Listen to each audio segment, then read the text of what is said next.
कौन सी ऑर्गेनाइजेशन ने जीता है साल 2025 में United Nations population award institutional category में? तो ये ऑर्गेनाइजेशन है international union for the scientific study of population, जिसको सम्मानित किया गया है यूनाइटेड नेशंस के पॉपुलेशन अवार्ड के लिए इंस्टीट्यूशनल कैटेगरी में।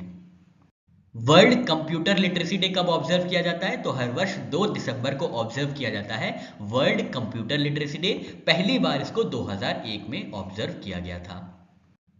प्रोजेक्ट फाइनेंसिंग लीडरशिप में सेंटर ऑफ एक्सीलेंस को एस्टैब्लिश करने के लिए कौन से दो बैंक्स ने एमओयू साइन किया है? तो ये दो बैंक हैं, state bank of India and bank of India, जिन्होंने एमओयू साइन किया है प्रोजेक्ट फाइनेंसिंग लीडरशिप में सेंटर ऑफ एक्सीलेंस एस्टैब्लिश करने के लिए। IND ऐप किस चीज के लिए डिजाइन किया गया है? तो ये माइक्रो, स्मॉल और मीडियम एंटरप्राइजेस के अप्रूवल्स को सिंप्लीफाई करने के लिए और बिजनेस अपॉर्चुनिटीज को एक्सपैंड करने के लिए IND ऐप को डिजाइन किया गया है और इसको लॉन्च किया गया था national industries research and development council द्वारा। इसरो के चीफ वी नारायणन जी द्वारा इनॉग्रेट किया गया ACEN क्या है? तो ACEN है Ananth centre of excellence for navigation, जो कि इंडिया का पहला नेविगेशन सेंटर होगा। इसकी लोकेशन है तिरुवनंतपुरम, केरला। ये इंडिया का first private sector navigation innovation hub होगा। इंडियन एयरफोर्स में director general of inspection and safety का चार्ज किसको दिया गया है? तो एयर मार्शल तेजबीर सिंह है, जिनको अपॉइंट किया गया है as director general inspection and safety of Indian air force. और ये स्थान ग्रहण करेंगे एयर मार्शल मार्करंड भास्कर रानाडे जी का, जो कि रिटायर हो गए हैं 30 नवंबर को।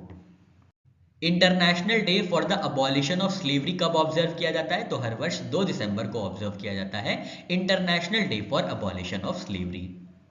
28 नवंबर 2025 को किसने अज्यूम किया है charge controller of worship production and acquisition का? तो ये हैं वाइस एडमिरल संजय साधु जी, जिन्होंने पद संभाला है controller of worship production and acquisition का। इन्होंने स्थान ग्रहण किया है वाइस एडमिरल राजा राम स्वामीनाथन जी का, जो कि प्रेडेसेसर हो गए हैं।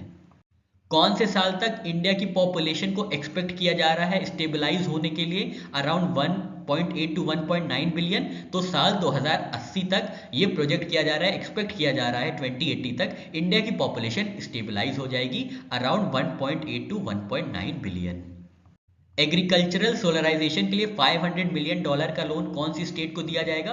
तो ये स्टेट है महाराष्ट्र, जिसको एशियन डेवलपमेंट बैंक की तरफ से $500 मिलियन का लोन प्रोवाइड किया जाएगा एग्रीकल्चरल सोलराइजेशन के लिए। यूनेस्को के एग्जीक्यूटिव बोर्ड में इंडिया को कौन से टर्म के लिए री इलेक्ट किया गया है? तो साल 2025 से 2029 तक के लिए इलेक्ट किया गया है।